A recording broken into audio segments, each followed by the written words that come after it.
weather be light? Got some new lights for the workshop. Hopefully it should be a little bit better for doing some filming with this year, because I'm wanting to try and get a few more videos out compared to what I have done over the last, well, maybe last year, regarding workshop stuff rather than the outdoor stuff.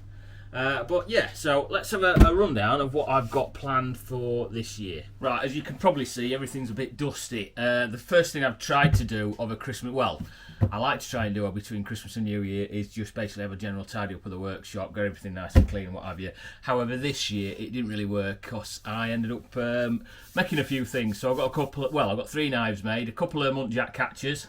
I'll show you some pictures of those, and I've also managed to get a fallow catcher sorted with the Pierre David antler handle on it. Somebody requested one just before Christmas, and just see if I could get it done in between Christmas and New Year, and I managed to get it done. So that was for Adi. Adi's got that one all picked up, and that one's already gone. I've only got a couple of photos of it, but I'm hoping to get some photos off him soon, where he's been successful. So fingers crossed, good luck, Adi. Right, next thing I've got in this cupboard here, there is a package.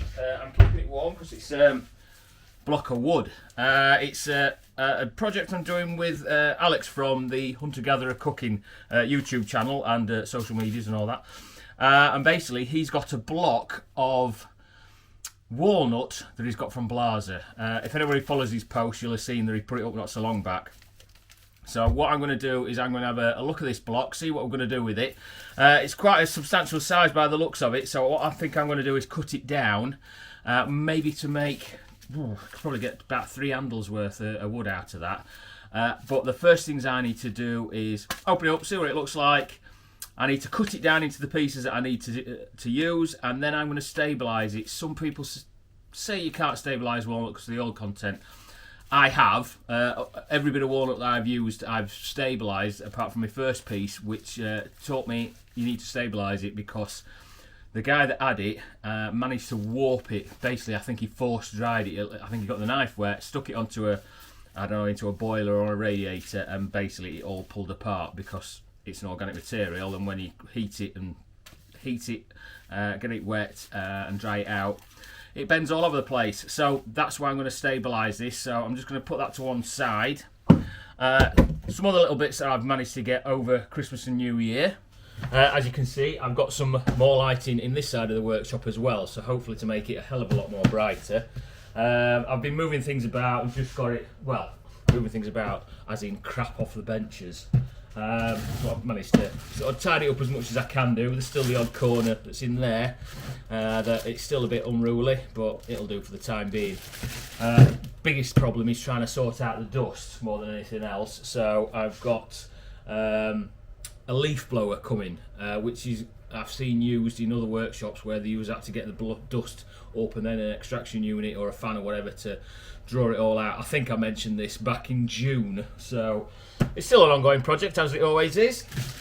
But I've been buying from Cerakote again. So there we go. A few different more colours. So the yellow, well, not the yellow, the orange that I had before was the Hunter orange, and I didn't think it just gave enough pop to what I wanted it to. So I've gone for the high vis orange, which hopefully should be a lot better for painting the naked blades with. I've also got yellow, another bright colour, and a nice bright pink as well.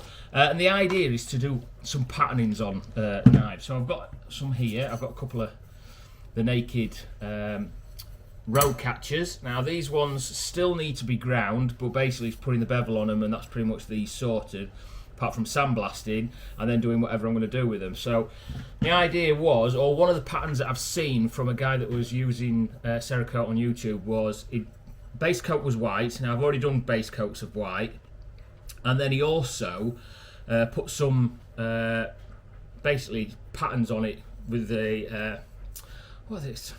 Vinyl. So like a vinyl stencil. Put the patterning on, and then did like a bit of an overspray with yellow, and then a finer overspray with a bit of black more splattered onto it. And I thought it just gave quite a cool look to it. So that's going to be my plan for this year, is playing about a bit more with the Cerakoting and trying to do a bit more with patterns and what have you.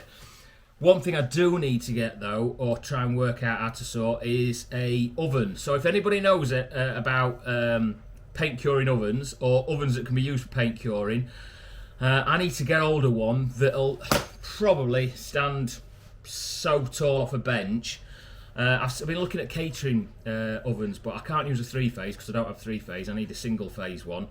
Something that I can easily hang blades up into, because one thing I've done, I've only got a little oven at the moment, and although a blade will fit into it, it's very tight and close to everything, and occasionally I've tapped another knife which has marked the paint on it before it's cured, and therefore I've had to blast it all off and start all over again. So the cost of actually repainting a knife, it'd be better to get an oven that I can fit into quite easy. There is one particular catering oven that I've seen, but they are a bit pricey, and I just need to, basically I just need a second-hand one, or someone that's closing down that's selling these sort of tall ovens, maybe even a lab oven. But if anybody out there has got any ideas, please put them in the comments, send me a message or whatever, because so it is something I'm looking around for. Something else I want to do over time, basically I've got my leather cutter here. Now this, I have used it. I went and bought myself the template for cutting out, this is for the row stalkers and row catchers sheath. Obviously a plan to make sure I get one for all the sheaths that I make, just to make it a little bit easier. I am going to do a video of how to make a knife sheath, or rather how I make a knife sheath, because the way people put leather dyes and what have you, and all difference, and chemicals, treatments, probably a better idea, better word.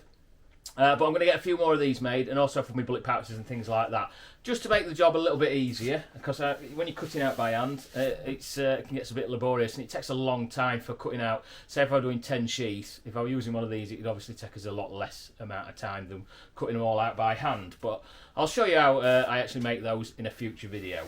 So I've got this leather press. I've now cleared the bench behind me, which was just full of stuff. I've tidied all that up. I can now use that one as a workbench as it was originally meant for. But then I can put this more into the centre of this bench, because basically when you put the leather into it, you just need to, at the moment I'm sort of balancing on an edge and it doesn't seem to work quite right. Need it in the centre. I can move it about if I need to, but I can put my big sheet of leather on and start stamping and cutting out knife sheaths, bullet pouches, whatever.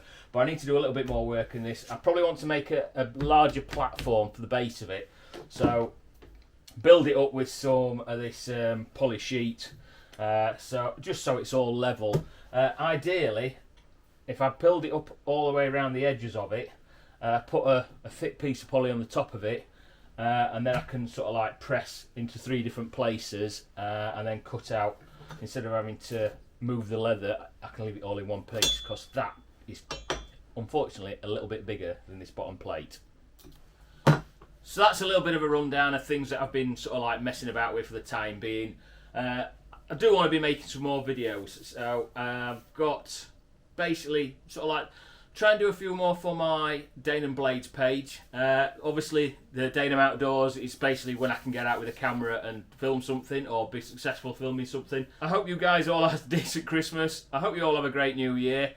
Please keep following the channel. If you're new to it, like and subscribe and all that jazz, and I'll try and get some more videos out best I can. But other than that, guys, thank you very much.